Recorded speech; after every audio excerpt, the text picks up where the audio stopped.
8:42 a.m. Central Daylight Time. The National Weather Service has issued severe thunderstorm watch number 300, effective until 10 a.m.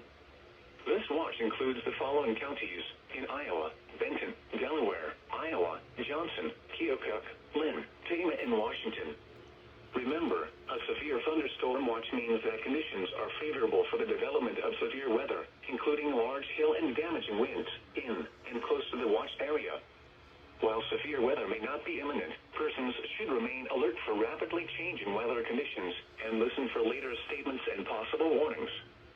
Stay tuned to NOAA Weather Radio, commercial radio and television outlets, or internet for the latest severe weather information. At 2 a.m. at Cedar Rapids, skies were mostly cloudy.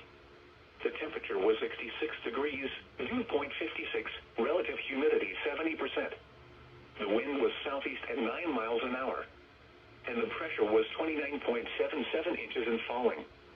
At Iowa City, skies were partly cloudy. The temperature was 64 degrees, dew point 56.